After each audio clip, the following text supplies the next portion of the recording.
From WNDU, your breaking news and weather authority, this is News Center 16 at 11.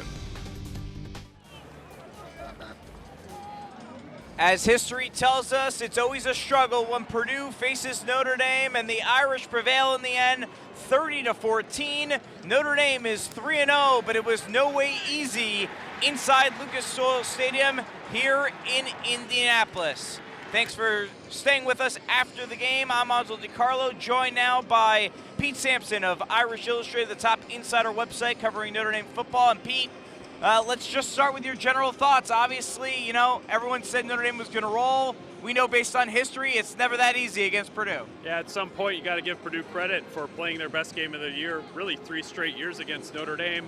But Notre Dame had a lot to do with that. Penalties, you had a lot of confusion defensively and then a bunch of injuries. And I think finally we saw tonight some of the kind of men down caught up to Notre Dame, especially on the defensive side of the ball. Obviously in the first half, Notre Dame starts off very strongly with that opening drive touchdown. Then it really falls apart, and Purdue's in it that entire first half.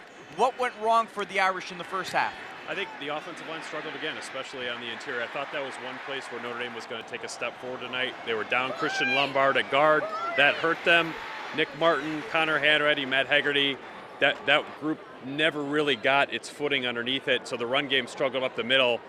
When the offense got going, it was pretty much just Everett Golson go make a play. You saw that scrambling, some third and downs, whether he took off, dumped it to Greg Bryant. He was outstanding. He may have been Notre Dame's only great player on offense tonight, but he was very, very good. And then in the second half, as you mentioned, Everett's starting to try to take over, but the offense didn't seem to really be able to do much.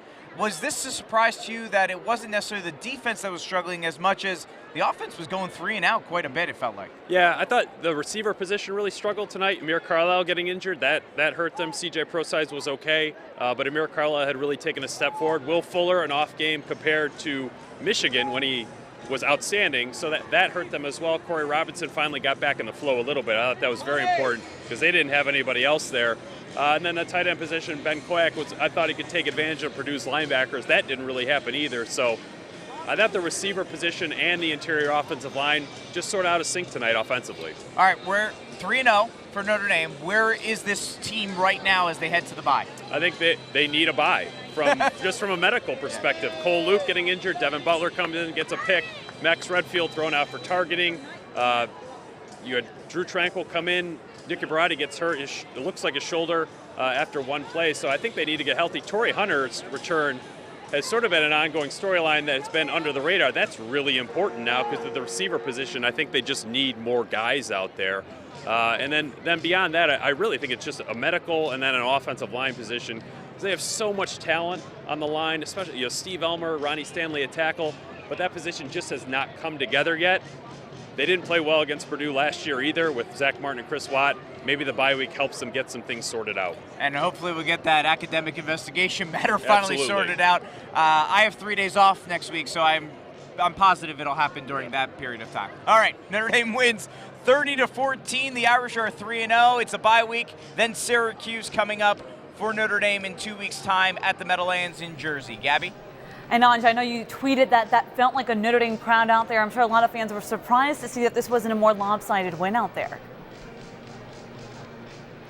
I definitely think the fans had all the confidence in the world that the Irish were going to roll in this one easily. But again, as history proves, it is never easy against Purdue. But it definitely was a very Notre Dame crowd. I think Purdue fans didn't show up because they're disappointed with their team right now. But they probably are pretty happy watching at home themselves at the way the Boilers played. They always play the Irish tough. Yeah. All right, Anj, thank you so much. We'll check back in with you in a little bit. And as we just mentioned, plenty of the Irish faithful made their way to Indianapolis for tonight's game against Purdue, and that could leave a void for local bars back here in South Bend. But DTSB has a plan to try and help out the downtown scene. News Center 16's Sean Gallagher was at a local pub tonight for the Pigskin Pub Series. And Sean, what's the idea behind this plan? Well, Gabby, in the 5 short months I've been here, people have been telling me how different South Bend is on Saturdays in the fall. And it is. I mean, hundreds of thousands of people come into the city and bring along a lot of business. But when the Irish hit the road, so do the fans. And the local bars, they can suffer from their absence. But downtown South Bend's plan, they're trying to help stop this cycle. This kind of silence at Notre Dame on Saturdays in the fall can mean only one thing. The Irish are on the road.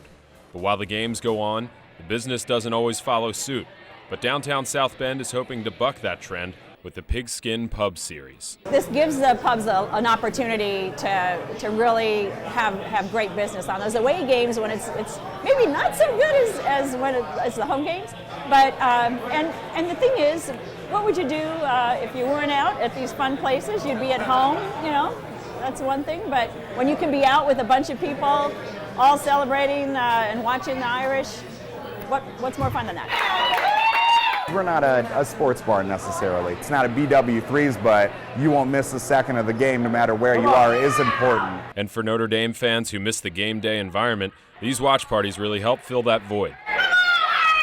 It gives a place for people to go and meet and come together, and it's nice because away games, you kind of feel like you're missing out on that atmosphere, and it's nice to be with other fans and everybody can kind of come together and cheer for their team and just feel that special tradition. That's kind of the big part of it for me. Now, Notre Dame, they're entering their bye week, but on September 27th, Fiddler's Hearth will be hosting the next watch party in the Pigskin Pub Series. We'll have information on all of the watch parties on WNDU.com. Gabby?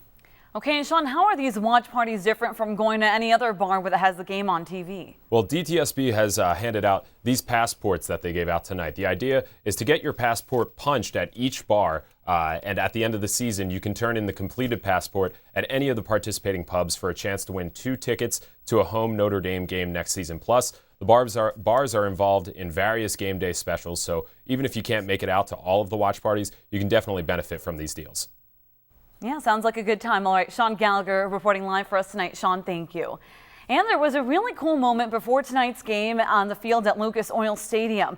With the Irish for the coin toss was South Bend's Tatum Gumpf, who served as Notre Dame's honorary captain. Tatum has overcome leukemia and is back to living a healthy life, thanks in large part to Riley Hospital for Children. She's the daughter of Irish softball coach Deanna Gumpf.